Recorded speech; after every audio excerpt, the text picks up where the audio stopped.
第26章付出总有回报。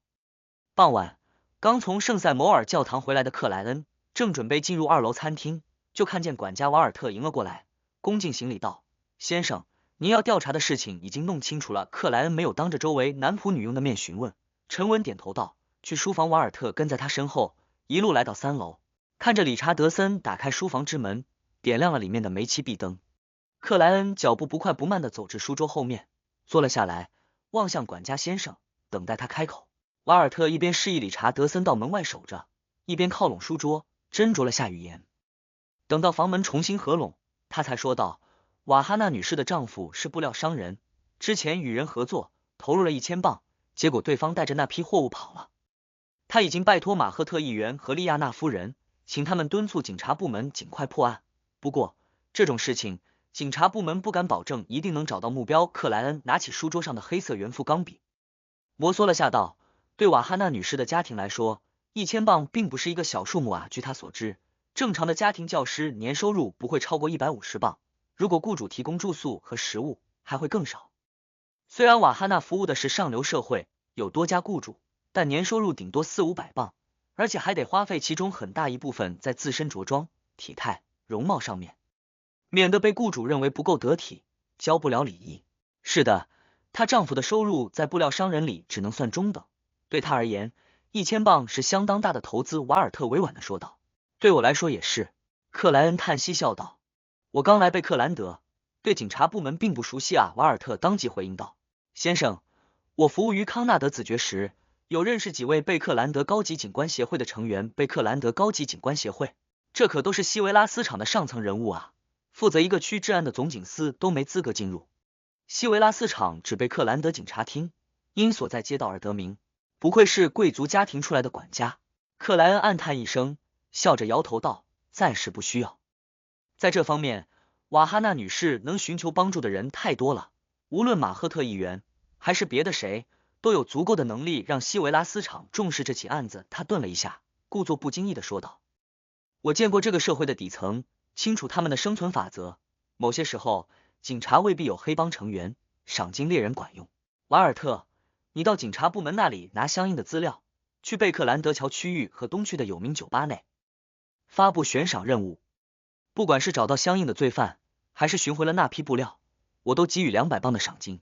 呵呵，只希望那些骗子还停留在贝克兰德。200镑赏金。”瓦尔特重复着数目，忍不住看了自己雇主一眼，似乎不敢相信他愿意为瓦哈娜的事情付出这么多。他张了张嘴，似乎想提醒什么，最终却没有说出来，只是认真回应道：“好的，先生，这笔钱我直接给你。”克莱恩缓慢起身，拿出了钱夹。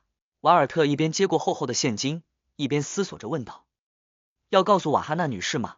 克莱恩笑了笑：“不需要。”瓦尔特有所恍然地点头行礼道：“您慷慨热心的名声将在这个街区流传。”东区达拉维街一个逼仄但热闹的酒馆内，认真梳理过金色短发才出门的修挤过充满酒香和汗臭的区域，来到了吧台前。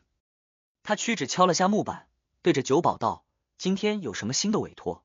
如果是别人，不点酒直接询问，酒保肯定不会搭理，但看见对面是修，一个大家都宁愿他不喝酒的赏金猎人后，他只能叹了口气道：“有一个赏金非常丰厚的委托，200镑，200镑。”修差点怀疑自己听错，除了在奥黛丽小姐那里接到过赏金有这个层次甚至更高的任务，他从未在东区或贝克兰德桥区域遇上给这么多钱的委托。就连之前让这里赏金猎人们疯狂的阿兹克艾格斯任务，也才150镑。对一位普通的赏金猎人来说，只要能完成这个委托，就意味着1年都不需要再工作。于修而言，这同样重要，因为他这几个月一直在帮戴黄金面具的神秘人做事，并初步知晓对方属于军情9处，积累功勋可以兑换审讯者魔药配方。所以他帮对方做事时拿的报酬很少，绝大部分都转成了功勋，自身的积蓄全靠成为治安官后在寻找和追捕犯人上的优势获得。等拿到了魔药配方，还得花钱购买非凡材料，而我现在只有300多镑。福尔斯说的很对，金钱并非万能，但足够重要。想到这里，修看着酒保，谨慎问道：“什么任务？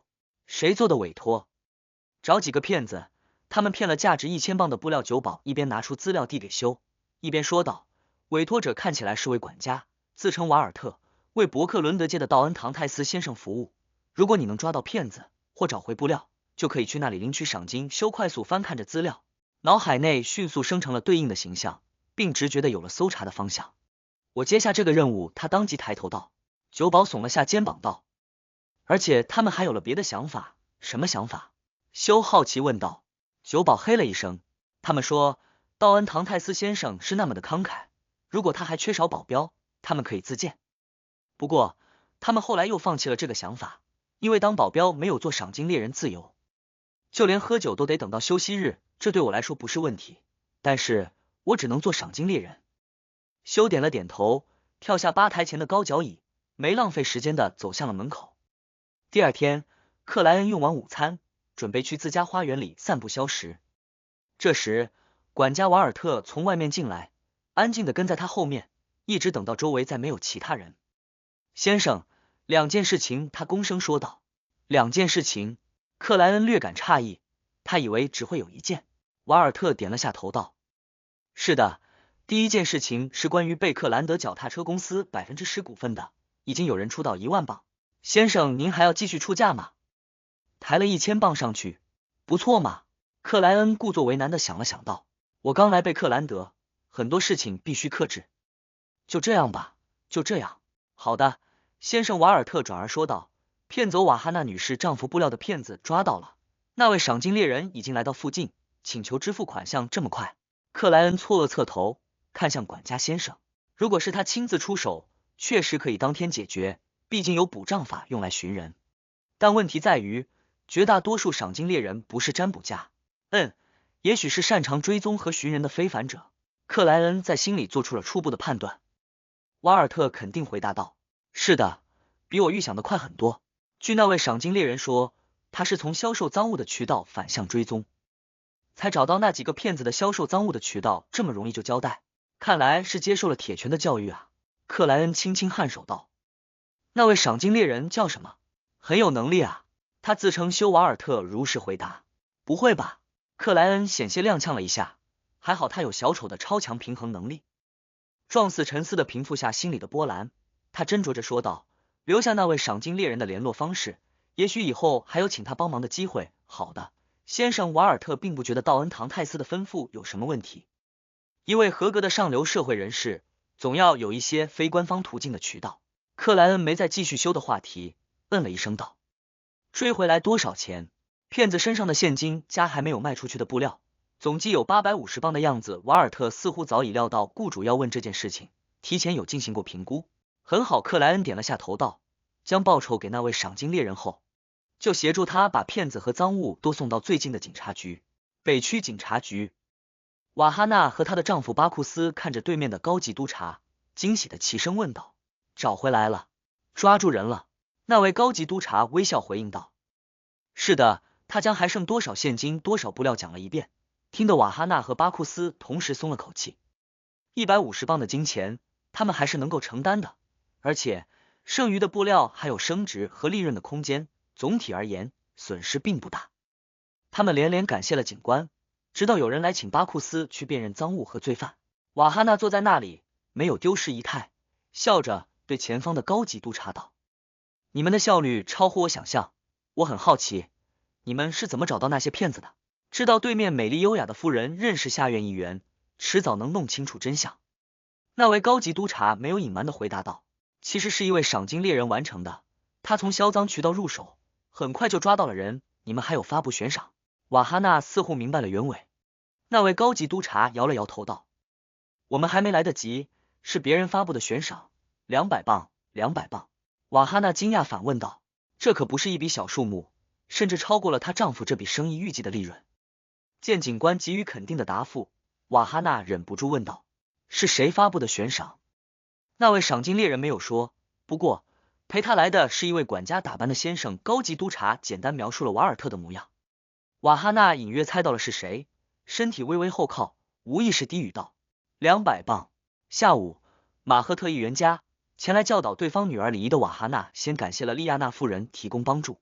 有着墨绿色头发的利亚娜谦虚了几句，转而问道，瓦哈娜，听说你还在担任道恩唐泰斯先生的礼仪老师，不知道他是个什么样的人。瓦哈纳斟酌了下道，一位真正的绅士，热心、慷慨、善良，有教养，有风度，懂得很多。莉亚娜听得微微颔首，转头看向旁边的高傲少女，轻笑了一声道：可惜他年纪太大了，否则会是一个不错的相亲对象。我打算邀请他来参加这周末的舞会。第27章第1支舞。周六晚上8点，克莱恩乘坐自家高档马车，用时2分半钟抵达了伯克伦德街39号的马赫特议员家。看了眼水声哗啦映着灯火的喷泉池，他边扣燕尾正装的纽扣，边走下马车，缓步前往房屋正门。理查德森则拿着瓶包装精美的南威尔红酒，紧跟在雇主后面。进了大门，克莱恩一眼就看见莫里马赫特议员和他的夫人莉亚娜女士迎了过来。前者穿着橄榄绿色的陆军军官服，带着一条橘红色的绶带，胸口挂着几枚勋章。在鲁恩王国，现役或退伍的军官都喜欢在舞会时着军装。后者一身黄色菲利领的长裙，上面多用荷叶边，少见精致的蕾丝，有别于未婚女士。不过同样显露出了白皙的脖子和半个肩膀。克莱恩从贴身男仆理查德森手里接过那瓶南威尔红酒，递给马赫特议员，然后行礼道：抱歉，迟到了几分钟，这其实是鲁恩宴会常见的情况。客人宁愿迟到一定的时间，也不能早到，因为主人也许还在忙碌的做宴会最后的准备，这种时候不适宜招待客人。当然，迟到也尽量得控制在10分钟之内。如果不是瓦哈纳专门教导了这方面的常识，克莱恩肯定会礼貌的早到一段时间。没关系，舞会还没有正式开始。马赫特瞄了眼手中的南威尔红酒，边将它递给自己的贴身男仆，边微笑着点了下头。在鲁恩上流社交场里，初次参加对方举行的宴会，必须送主人一件小礼品，其中以酒类饮品最受欢迎，但必须记住，第一次得挑选国产的。和男主人打完招呼，克莱恩又看向莉亚娜夫人，见她微扬起了右手，于是上前一步，执起她的手掌，弯腰虚吻了一下道：你的光芒照亮了整个舞会。宴会开始前，对主人的恭维是鲁恩社交场合里少有的不需要含蓄的地方，而和英蒂斯不同的是，鲁恩的吻手礼必须女士先做出表示，男士才能往下进行，否则是严重的失礼。你的到来同样如此，莉亚娜夫人笑着回应道。然后他们夫妻俩领着道恩唐泰斯穿过门廊，进入了大厅，悠扬的旋律早已在这里回荡。前行几步，莫里马赫特指着一位穿天蓝色长裙的少女道：我女儿。海柔尔·克莱恩随之望向那位少女，眸光突然收缩。他认识这位少女，准确的来说，他见过对方的形象。他向阿罗德斯询问哪里能弄到可以窃取别人非凡能力的神奇物品时，魔镜展示的场景里有一幕是徘徊于下水道的高傲少女，而这正是海柔尔·马赫特，一位有着墨绿波浪长发和深棕明亮眼眸的小姐。她拥有对应盗火人的神奇物品，以她的家庭条件，怎么会徘徊于下水道内？那是属于她的奇遇。她在下水道内寻觅或者等待着什么？她已经成为非凡者，怎么变成非凡者的？她体内难道也寄生着一位老爷爷？那位老爷爷会不会也像毒神者阿蒙那样，能察觉到灰雾的气息？披着道恩唐泰斯皮的克莱恩瞬间想到了不少问题，表面却不动声色的按胸行礼道：晚上好，海柔尔小姐。这个过程里，他悄然扫了眼海柔尔马赫特的脸庞，发现这位少女表情平淡，眼神高傲，只礼节性的微笑回应道：晚上好，唐泰斯先生。他没有异常的反应，这说明至少他是不能察觉到灰雾气息的。至于他有没有老爷爷寄生，暂时还无法确定，得继续观察。克莱恩支起身体，从旁边侍者端着的托盘里拿了杯淡金色的香槟，转而与莫里马赫特议员交谈起来。没想到议员，你曾经是少校，这是从马赫特议员的肩章看出来的。如果对方是上校，克莱恩就要怀疑这位先生也是非凡者了。但少校很难说，哈哈，这不算什么，在东拜朗有着太多建立功勋的机会。莫里马赫特谦虚回应道，当然，那里的气候也让人很不适应。我一直在向陆军上层建议，为东西拜朗设计专门的军服，并除掉传统的深色，否则军官们会感觉自己像烤架上的牛肉。至于士兵们，多是上红下白。是的，那里的气候和国内完全不同，就连迪西海湾都没有那么炎热。克莱恩若有似无的表明自己去过南大陆，去过东西拜朗之一，与几天前提及的狩猎经历互相印证。寒暄了几分钟，马赫特议员道了声歉，带着夫人莉亚娜走向楼梯口，上到第2层，于正对大门的围栏处，举起装有红葡萄酒的杯子道：感谢各位参加这次的舞会，首先让我们赞美神灵，这是一切美好的源泉。他和莉亚娜夫人旋即在胸口点了4下，低声赞美起女神，宾客们也各自用相应的方式赞美了自己信仰的神灵。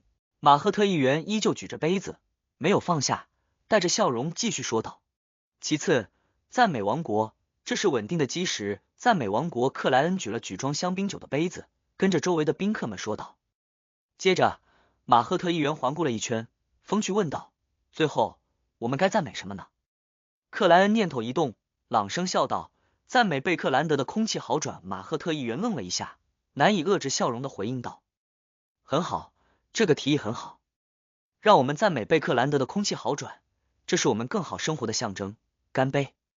治理大气污染是他这位下院议员一直以来的政治理念，他始终在各种场合推动着相应法案的制定，在环境改善上发挥了不小的作用。所以，赞美贝克兰德空气好转就等于在赞美他，而且更加含蓄，更为光明正大。众位宾客热烈地回应了他，喝掉了手里的酒类饮料。紧接着，马赫特议员牵着莉亚娜夫人的手，下至1楼大厅，于轻柔的旋律里跳起了开场舞。在场的男士们开始寻找自己想第一个邀请的舞伴，克莱恩则重新拿了杯香槟，悠闲地打量起宾客们。玛丽夫人也来了，他一眼扫过，发现了位熟人，考伊姆公司的大股东，身家几万镑的，曾经委托夏洛克·莫里亚蒂捉奸的玛丽夫人。她是大气污染调查委员会的成员，和支持这件事情的下议员走得很近，很正常。克莱恩没试图过去邀请对方跳舞，因为他现在是道恩唐泰斯，根本不认识街区之外的女士。他收回目光，望向别的地方，看见海柔尔·马赫特端着杯白葡萄酒，站在偏边缘的地方，带着略显疏离的笑容，看着男士们各自锁定对象，准备邀舞。这位小姐长相其实很不错，大气而柔美，本该是舞会上的明星，众人争着邀请跳舞的对象，可她那种带着居高临下意味的高傲态度，让一位位将目光投向她的男士纷纷转移了目标。这种眼神，我在某些非凡者那里见过，他们自认为已不是凡俗，面对普通人时会有强烈的优越感。呵呵，这说明海柔尔小姐大概率是非凡者啊。也对，若不是非凡者，她怎么敢在下水道里徘徊？她是偷盗者途径的。可是，这种高傲的样子怎么扮演偷盗者和诈骗师？难以想象。克莱恩见议员夫妻的开场舞即将结束，也开始认真的考虑起该邀请哪位女士。道恩唐泰斯40出头，第一支舞就邀请少女，不太妥当，除非那是确定的晚辈，而夫人们的第一支舞应该都会给自己的丈夫。应该邀请熟悉的人或者舞会的主人。克莱恩的目光扫了舞池一圈，只找到一位道恩唐泰斯熟悉的女士，那就是礼仪老师瓦哈娜。邀请她？不，之前暗中的帮助，他应该已经知道，这种时候再邀请他跳第一支舞，很容易让他误会，说不定会影响他夫妻间的感情，并给道恩唐泰斯这个身份惹来许多不必要的麻烦。我又不是大帝，示好人妻，不，他什么都是好。总之，该避嫌就得避嫌。克莱恩视线移动间，听到乐曲发生了变化，从轻柔变得轻快。这是一种流行于鲁恩中部乡村的音乐，深受贵族们喜爱，常常用来搭配第一支舞。随着旋律的变化，男士纷纷走向了选定的小姐或夫人，而克莱恩注意到，并没有谁往海柔尔·马赫特那里靠近。他是舞会的主人之一，而且可以近距离观察一下。呵呵，如果他真是偷盗者途径的非凡者，那说明灰雾对占卜家的相近途径也有一定的聚合力啊。克莱恩噙着温和的笑容，不快不慢地走向了那位高傲的少女。海柔尔小姐，我能请你跳一支舞吗？鬓角发白的道恩唐泰斯动作标准的行礼道。海柔尔看了他一眼，沉默了几秒道：这是我的荣幸。他随之伸出了手掌。克莱恩礼貌地拉住他，进入舞池，随着旋律跳起了轻快而活泼的舞蹈。看了对方柔美但没什么表情的脸庞一眼，克莱恩抱着试探的心态笑道：我刚才注意到很多年轻的绅士想请你跳舞，却又没能鼓起勇气。海柔尔微抬脑袋，眸光一扫道：唐泰斯先生，这不是一个有礼貌的话题。克莱恩一下被噎住，不知道该怎么接续。第28章圈子真小。我还以为他会很轻蔑的说不喜欢很幼稚的、自身没能力的人，暗含看不上普通人的意思，谁知道他连这个问题都不屑于回答。呵，这种优越感极强的心态也很容易导致后面晋升时的失控啊。克莱恩忍不住于心里腹诽了两句。在他的认知里，非凡者只是拥有额外能力的人类，等同于很有钱、很有地位，从实质上来讲，依旧有着人类属性，无法脱离社会，必须到了序列4才算出现质变。而且，大多数半神也在人类社会里活动，就连序列1的命运之蛇威尔昂塞汀也在好好的做未出生的胎儿。也许只有到了独神者阿蒙他们这个阶段，才能真正的以神的眼光注视现实世界。克莱恩思绪一转，主动开口道：“抱歉，我曾经是一个经常往返于南北大陆间的商人，并没有太多的舞会经验。呵呵，我是指这种舞会，没关系。”海柔尔平静回应道，似乎根本不在乎对方有没有提出刚才的话题。换做别的人，此时已经不知道该怎么和这位高傲少女闲聊了，只能专注于跳舞。但克莱恩如今也算得上见识广博，经验丰富，对神秘世界、对不同的非凡者有着足够的了解。顺着刚才的道歉，就微笑说道：“这对我来说，并不是一个比大海简单的挑战，同样有着美丽的风景，又蕴藏着数不清的困难。当然，大海上还流传着各种宝藏的故事，里面有些明显是假的，有些听起来像是真实，却又无法验证，就像排名第1的死神的钥匙。死神的钥匙。”海柔尔抬起脑袋，望了眼比自己高不少的道恩唐泰斯先生。果然，这种有着强烈优越感的非凡者总是会对涉及神秘的事情感兴趣。克莱恩暗笑一声，轻轻点头：“是的，传闻在狂暴海的某个隐秘地方。”他将当初在白玛瑙号上听到的宝藏传说有所取舍的一一讲了出来，并附加上后续冒险生涯里听到的更多细节。这个过程里，他不可避免地提及了4王与7位海盗将军。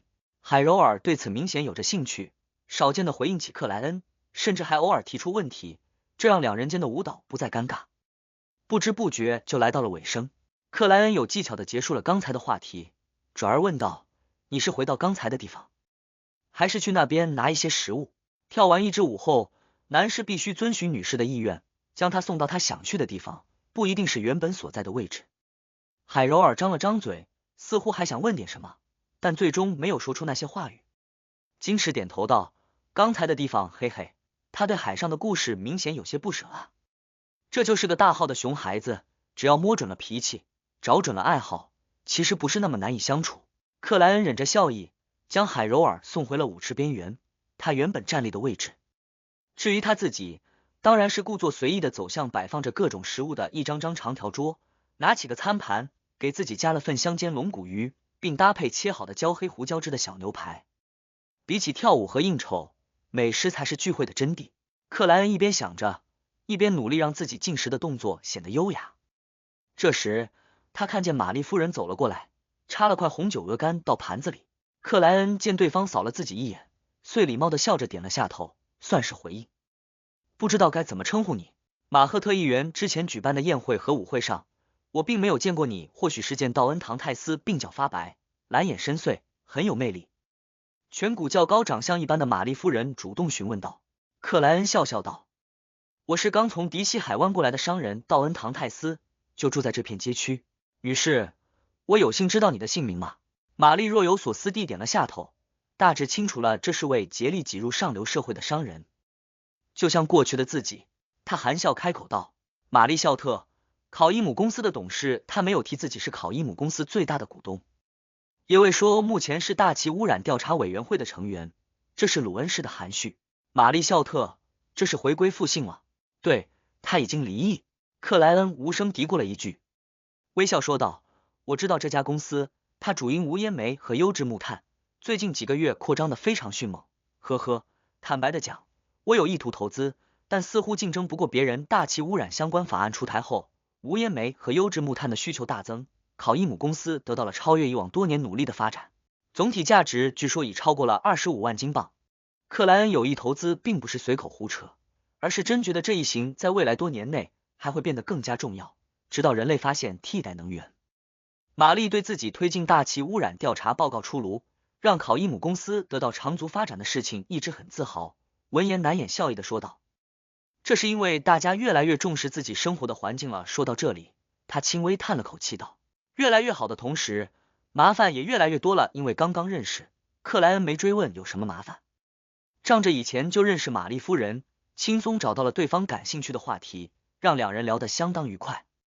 呵呵，他对夏洛克·莫里亚蒂和道恩·唐泰斯的态度有很大的不同啊。原本熟悉的人换了张脸孔，换了个身份后，站在他面前却得到全新的对待，未有一点的问题，这种感觉真的很奇妙。聊着聊着，克莱恩一阵感慨，只觉自己多服食的无面人魔药在快速消化。过了几分钟，一位有着灿烂金发的英俊男子端着杯红葡萄酒走了过来，微笑对玛丽夫人道：“玛丽，你们在聊些什么？”希伯特，这是来自迪西的道恩·唐泰斯先生，他在海上在西拜朗的经历真的相当有趣。玛丽当即为两人介绍道：“道恩，这是希伯特·霍尔先生，东切斯特伯爵的长子。呵呵，我们本该尊称他勋爵，但他更希望我们称呼他首席秘书先生。大气污染调查委员会的首席秘书，我听你说过，当然是以夏洛克·莫里亚蒂这个身份活跃的时候。东切斯特伯爵，这可是大贵族，真正的社会顶层啊。”克莱恩尊敬但不显卑微的行礼道：“请允许我作为一位普通人表达谢意。大气污染调查委员会的工作让我们获得了更好的生存环境。”希伯特·霍尔被这诚恳的道谢弄得颇为高兴，笑着回应道：“这是我们所有人的努力。”玛丽则在旁边笑道：“道恩，不要再提这件事情，这会让希伯特骄傲的。不，我刚才是在开玩笑。他比我认识的所有贵族子弟都要谦虚。他这个时候明明应该在东切斯特郡家族领地上度假，与一群朋友去打猎，但我发过去马赫特议员邀请我们参加这周舞会的电报后，他立刻就回来了，并不只是为了舞会，还有很多事情需要我处理。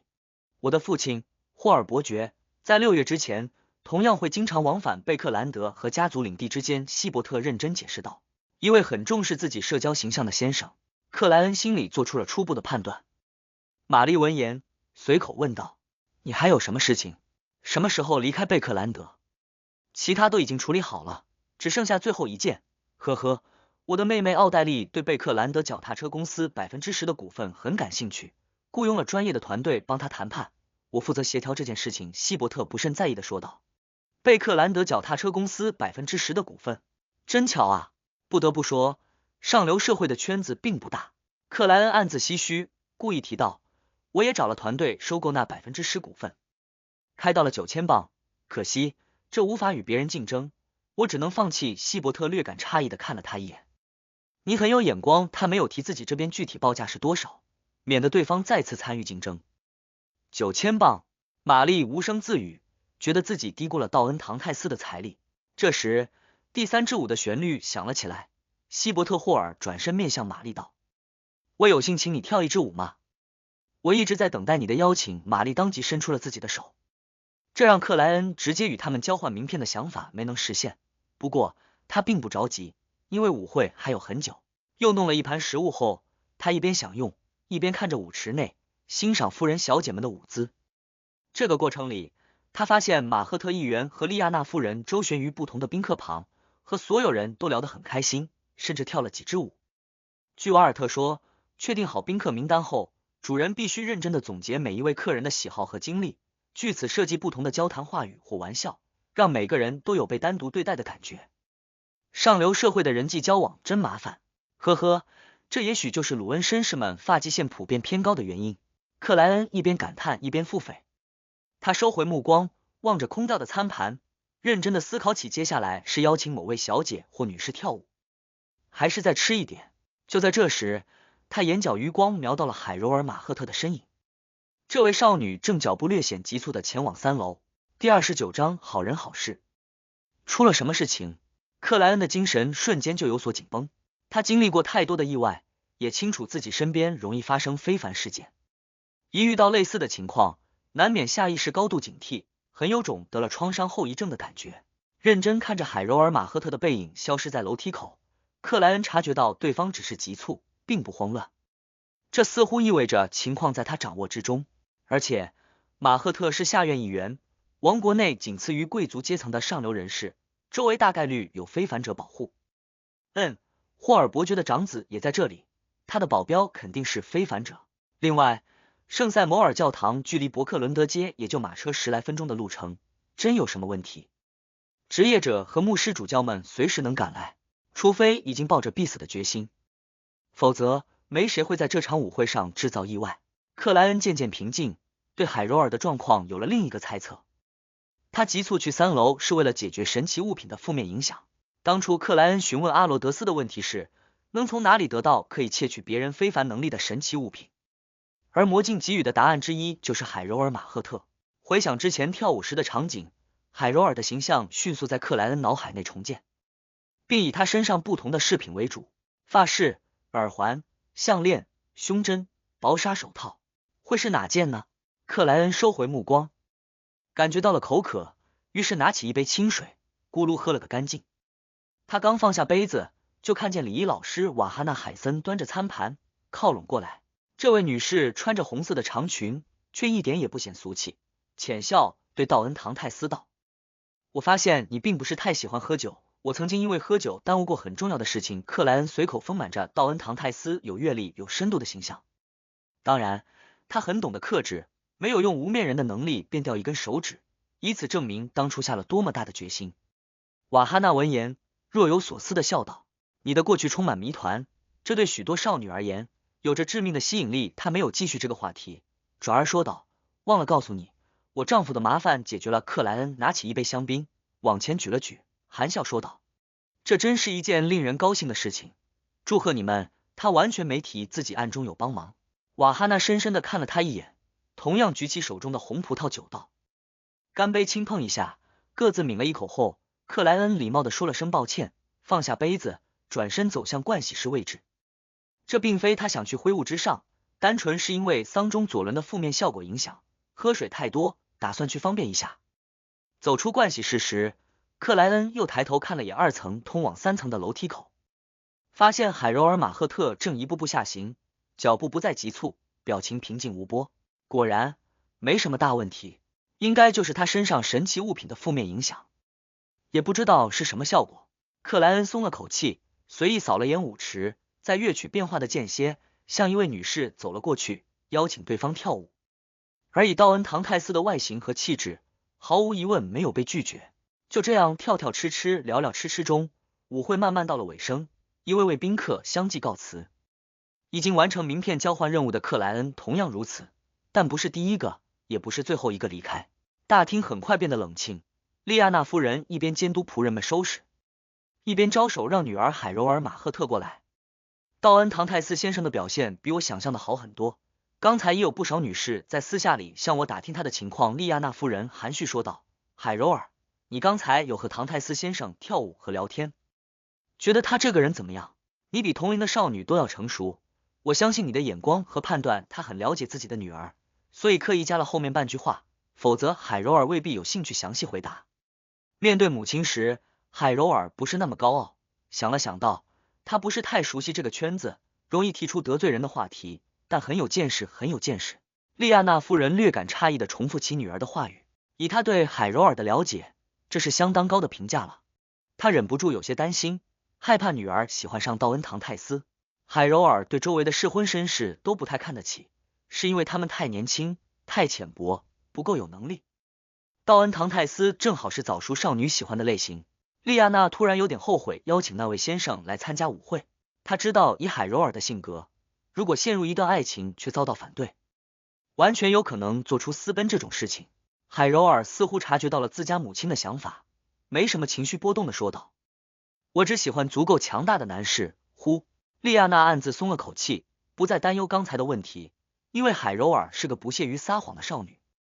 深夜，海柔尔从床上起来，借助夜视能力换上了便于行动的衣物。他从自己卧室的阳台攀爬往下，小心翼翼避过家里的保镖们，一路前出花园，来到伯克伦德街中段。并不是所有的下水道入口都能让人类自由通过并具备竖直的金属阶梯。海柔尔熟练地挪开井盖，爬了下去，又从里面将井盖合拢。近3刻钟后，他才移动井盖，回到街道的阴影里。就在这时，海柔尔看见一道黑影轻巧地翻进了不远处的花园里。160号，他念出了对应的门牌号，这正是道恩唐泰斯的家。楼房第3层，克莱恩又一次因灵性直觉从梦中醒来，恨不得将打断自己睡眠的潜入者抓来喂蠕动的饥饿。这一次，他直接就打开铁质卷烟盒，放出了怨魂密偶。塞尼奥尔穿暗红外套的身影先是走入全身境内，接着就跳跃至贴身男仆房间的凸度窗玻璃上。他注视着理查德森，看见这位男仆翻身坐起，又害怕又紧张地望着门口。房门无声无息打开，一道人影闪了进来。绯红的月光之下，这位潜入者显露出了棕黄的肤色、柔和的轮廓以及乌黑的短卷发，明显是南大陆拜朗人种。带着些许阴冷气息的他立在门口，看着望向自己的理查德森，沉声说道：“考虑好没有？不要以为脱离了我们，就能得到你想要的平静生活。你的身体里流着死神子民的血液，注定要为恢复神的荣光付出所有。想想你死去的母亲吧，想想你曾经受到的欺凌。难道你希望你的孩子将来依旧在别人歧视的眼光里成长，永远做别人的仆役？可是我又能做什么？”理查德森埋下脑袋，艰难说道。等待给你的任务，潜入者的声音柔和了一点。理查德森没有回答好还是不好，心里似乎还在挣扎，而潜入者没在意他的犹豫，当他已经答应，直接转过身体，退出房间，原路离开。死神子民、灵教团或者其他拜朗复国组织的人，目睹了刚才一切的克莱恩靠躺在床上，无声自语道：“他们会让理查德森做什么任务？偷我的钱，向组织提供经费，或者在某场上流圈子的宴会里制造恐怖事件。”此时，潜入者已从大阳台攀爬往下，穿过花园，翻出竖着铁栅栏的外墙，回到了街上。突然间，他看见左侧有道人影扑了过来，忙一个闪身，握紧拳头，发力轰击。砰！拳头打中了那道黑影，却直接穿透了过去，就像命中的是煤气路灯光芒制造的阴影。与此同时，他后脑突遭重击，整个人一下晕倒在地。海柔尔的身影旋即浮现于潜入者侧后方，表情略显兴奋，似乎完成了一场成功的欺诈。他迅速收敛住情绪，保持住高傲的姿态，侧头望了眼伯克伦德街160号的黑色铁栅栏大门。这位少女弯下腰背，拽住潜入者的手臂，一步步将他拖到了道恩唐泰斯的门口。紧接着，海柔尔松开左手，处理掉痕迹，微抬下巴地上前2步，拉响了门铃。然后他背影挺直的快速离开，沿着街道的阴影往家里返回。而160号外面的一盏煤气路灯上，黑色金属栅栏包裹着的玻璃表面，穿暗红外套戴陈旧三角帽的身影静静倒映，旁观完了整个过程。该怎么处理呢？房间内的克莱恩为难的想着。他知道海柔尔是好心帮邻居解决潜入者，并且不留姓名，但这样一来，管家报警之后，事情深入调查下去，肯定会转给职业者们，到时候谁弄晕的潜入者将是一个重要问题。如果克莱恩真的只是普通人，那没什么，随便职业者们调查。可他不仅是序列5的强者，而且还在谋划着窃取扎尼斯门后的物品，并不希望被意外打断进程，不得不再次改换身份。坦白的讲，他最早的处理想法是找借口解雇理查德森，不过刚才听到的对话让他有点动摇。若这个时候解雇理查德森，渴望平静生活的他等于被我亲手推入深渊，只能与那群人搅和在一起。可惜道恩唐泰斯这个身份是有任务的，否则随手帮一下他也不是什么大的问题。克莱恩叹息着想到。10来秒后，门口昏迷的潜入者突然站了起来，活动了下脖子，躲到了附近的阴影里。而这个时候，听到门铃声的管家瓦尔特刚披上衣服，走出楼房正门。第30章复国会。来到门口，瓦尔特借助煤气路灯的光芒，透过铁栅栏的缝隙，发现外面一个人都没有。街道静悄悄的，有那么一瞬间，瓦尔特怀疑自己是不是听错了，刚才根本没有门铃声。他定了下神，快步走向小楼后面的仆人房，喊醒其中几位，让他们拿上双管猎枪，来回巡视主屋四周，防止有盗贼或抢劫犯潜入。瓦尔特没有立刻报警，因为什么事情都还未发生，刚才的门铃声也许只是哪个恶作剧的流浪汉弄出来的。与此同时，最近的那个下水道内，之前的潜入者扶着金属把手，一层层往下，来到暗淡无光的区域。他很快停了下来，背靠住长了苔藓的墙壁，缓慢往下滑倒，坐至肮脏的地面。他的眼睛重新闭了起来，好像还处在昏迷状态。而他的前方，一个戴陈旧三角帽、穿暗红外套的中年男士瞬间浮现，正是克莱恩的密友怨魂塞尼奥尔。塞尼奥尔弯下腰背，从潜入者的衣物内侧口袋里翻找出了七苏勒11便士钱币，以及装有不同粉末的小布包。房间内的克莱恩远程操纵着几十米外的密友，一一辨识起那些粉末，发现果然如他所料，都是死灵领域各种草药的粉末，而其中一部分可以用于通灵。来自拜朗的非凡者属于收拾人途径的概率很大，即使未到序列期通灵者，准备相应的草药粉末和精油纯露也很是正常，毕竟那些材料又不是只有通灵一种作用。紧接着，克莱恩操纵密友塞尼奥尔快速布置起仪式，向愚者祈祷，然后他去灰雾之上做出响应，让对方能完成接下来的事情。做完这一切，他重返现实世界，继续操纵怨魂塞尼奥尔，真正的开始通灵。穿过微光风暴，克莱恩看见了潜入者的灵，他浑浑噩噩，模糊透明。你叫什么名字？属于哪个势力？塞尼奥尔低沉问道。潜入者木然回应道，戈多普斯，我属于黑骷髅党。黑骷髅党好像是东区边缘和贝克兰德桥区域靠近码头位置的一个黑帮，以有拜朗血统的人为主，虽然不如兹曼格党野蛮鲁莽，敢打敢杀，但也很辣彪悍，不怕杀人。克莱恩一边回想着以往搜集到的资料，一边让塞尼奥尔继续问道，你们主要做什么？为什么找理查德森？戈多普斯浑噩说道，我们在为神而战。我们原本是东拜朗复国会的成员，建立黑骷髅党是为了掌握情报，获取经费，除了这些，还有一个任务，那就是搜集与死神有关的各种物品，将他们送回南大陆。这次我们得到确凿的线索，沃尔夫伯爵的藏品中有一张从艾格斯家族陵寝里带出来的面具，这个家族是神的后裔。为了拿到这张面具，我们需要派人进入沃尔夫伯爵家工作，或是混入沃尔夫伯爵举办的宴会舞会，而理查德森是一个很好的人选，他没有参与各种组织的前科，又有着丰富的仆人经历，贵族家的仆人往往都是祖传的啊，哪有那么容易混得进去？除非是临时需要大量人手做短期的雇佣。说起来还真有这种事情。今晚舞会上就有位女士提到，少量财政状况不好的贵族变卖了许多土地和庄园，遣散了几乎所有仆人，只留下不到10个服侍，勉强维持着体面的生活。等有大型宴会或舞会需要时，再花钱向帮助家庭仆人协会等组织雇佣一批临时工撑场面。还有，沃尔夫伯爵竟然收藏着死神后裔家族的面具。我记得阿兹克先生的姓就是艾格斯，可惜啊，我目前不希望被意外打扰，否则也许会想办法帮阿兹克先生弄到这张面具。克莱恩无声嘀咕了几句，让塞尼奥尔继续问道，你是怎么认识理查德森的？戈多普斯呆板地说道，我们在东拜朗的庄园认识，那个时候我们都是奴隶，而奴隶之中有人在悄然地传播死神的信仰，我，理查德森，他的母亲，在那种生活里不可避免地成为了死神的信徒，暗中加入了那个在奴隶里很有影响力的组织。后来理查德森的母亲生病死去了，他也被带到了贝克兰德，而我留在东拜朗，找机会逃出了庄园。几年后我被派到贝克兰德，在一次偶然的机会下重遇了理查德森，他竟然忘记了他母亲的死亡，忘记了曾经遭受过的虐待，忘记了对神的信仰，被所谓的平静生活腐蚀了意志。为了躲避我，他故意犯错，连续换了3个雇主，可是他又怎么能想到，过去的同伴已经不再是普通人。每个人都有选择的权利，只要不伤害到他人。不过我和理查德森是2种人。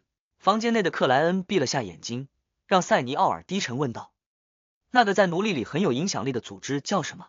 戈多普斯迟疑了下道，永生会，信仰死神的人将在离开痛苦的现实世界后于冥界获得永生。永生会，这我知道，灵教团的分支。出身职业者的克莱恩对此相当了解，他继续操纵密偶塞尼奥尔询问对方，获得了与永生会、东拜朗复国会、黑骷髅党有关的大量情报，确认戈多普斯一伙人满手都是无辜者的血腥。结束通灵，处理好痕迹，等待了2刻钟，克莱恩再次让怨魂进入戈多普斯的身体，驾驭着他爬出下水道，返回街边阴影里。而这个时候，伯克伦德街160号内，拿双管猎枪的仆人们巡视的已不那么专心，似乎认为潜藏的危险已经过去。克莱恩装作什么都没有察觉，依旧在主卧室沉睡，但是他已不止一试，自己召唤自己，自己响应自己，带上阿兹克铜哨、铁质卷烟盒和蠕动的饥饿，以怨魂幽隐的状态无声无息离开了房屋。他坠在戈多普斯后面，始终保持着80米的距离，借此操纵被密友附身的人质，让他绕到别的街区，登上路口的出租马车。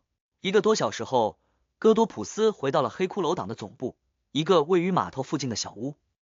这里面藏着大量的军火，有好几位东拜朗复国会派来的成员，他们构成了黑骷髅党的高层。戈多普斯按照约定的方式敲开了大门，对迎上来的一位成员道：理查德森已经屈服了。很好。那位成员不太专心的扫了戈多普斯一眼，让开道路，任他通过。戈多普斯环视一圈，看见房屋角落里堆放着之前买到的高性能炸药和一批步枪，而几位黑骷髅党的高层正聚在一起，不知在讨论什么。戈多普斯，来一根。刚才那位成员递了一根烟过来，这是南大陆风格的烟，直接用晒干的烟叶裹少量草药制成。戈多普斯接了过去，随手拿起桌上的火柴，抽出几根，刷得哗然。然后他将那几根燃烧的火柴丢向了角落，丢向了高性能炸药旁已被点燃的一种爆炸物。在场全部人有些木然地看着戈多普斯，短暂竟没反应过来发生了什么事情。轰隆隆，几十米外的航道椅上，克莱恩坐在那里，背对着火光腾起、气浪翻滚的房屋。几秒之后，穿暗红外套的塞尼奥尔出现于他的身边，有少许被火灼烧的痕迹。这位怨魂以手按胸，行了一礼，旋即回归到铁质卷烟盒的金币表面。可惜啊，不能把非凡特性捡起，否则就不像一场意外了。黑骷髅党的高层没有非凡者绝对引人怀疑。克莱恩暗自叹息了一句，处理掉痕迹，结束召唤，直接回到灰雾之上。第二天上午，他什么事情都没发生一样，起床洗漱，等着贴身男仆进来穿戴外面的衣物。理查德森沉默入内，熟练地完成了自己的工作。接着他退后了一步，埋低脑袋道：先生，服务完这周，我想辞职。他正常是按周从女管家塔内亚那里领取薪水。为什么？克莱恩望着镜中的自己，边整理马甲边问道。与此同时，他心里悠然想到，还不错嘛，知道主动辞职，不给雇主带来麻烦。理查德森早已想好借口道：我感觉我的能力还不足以胜任贴身男仆。昨晚舞会时，我和其他宾客的仆人有过交流，发现自己还差得很远。克莱恩笑了笑道：所有人都是从没有经验、很少经验成长起来的，再考虑一下吧，明天给我最终的回答。好的，先生。理查德森不再多说，主动退出房间，去1楼帮雇主拿上5份的报纸。这个过程里，他会先翻一下，将最有意思的报纸放在最上面。翻看中，他的目光突然凝固，集中在了一则新闻上。贝克兰德桥区域迪拉姆街79号发生剧烈爆炸，疑似与黑骷髅党有关。据警方介绍，黑骷髅党的高层全部死在了这场意外的爆炸里，包括利马、莫雷拉、戈多普斯。理查德森摇了下头，怀疑自己在做梦。